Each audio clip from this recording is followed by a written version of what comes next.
অর্থনীতি ঘুরে দাঁড়াতে অন্তত ২ বছর সময় লাগবে বলে মনে করেন অর্থ ও পরিকল্পনা মন্ত্রী আমির খসরু মাহমুদ চৌধুরী। চট্টগ্রামের সাংবাদিকদের তিনি বলেন, মধ্যপ্রাচ্য যুদ্ধের কারণে চাপে পড়েছে অর্থনীতি। মন্ত্রী জানান, যুদ্ধের কারণে কেবল জ্বালানি আমদানির পেছনে বাড়তি ব্যয় হয়েছে অন্তত ৪০,০০০ কোটি টাকা, যা আর্থিক ব্যবস্থাপনায় বড় সমস্যা তৈরি করেছে। এছাড়া বিদ্যুৎ খাতে অন্তত ৫০,০০০ কোটি টাকা বকেয়ার কথাও উল্লেখ করেন তিনি। বলেন, আসছে বাজেটে জনবান্ধব ও ব্যবসা বান্ধব করতে সরকার বদ্ধপরিকর। এ সময় বিভিন্ন খাতে থাকা অব্যবস্থাপনা দূর করার কথাও জানান আমির খসরু মাহমুদ চৌধুরী। বিগত সরকারগুলো থেকে সেটা মাইনাস মাইনাস এন্ড মাইনাস, এখানে যোগ কিছু নাই, সবগুলো ঋণাত্মক। এখানে এইগুলো আবার মেকআপ করতে হচ্ছে।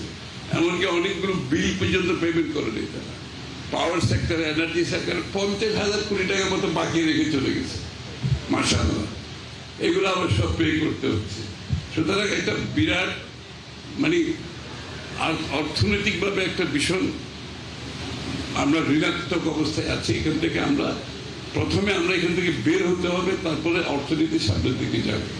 আপনারা নিশ্চয়ই লক্ষ্য করেছেন, আমি বলছি ২ বছর সময় লাগবে অর্থনীতি ঘুরে দাঁড়ানোর জন্য।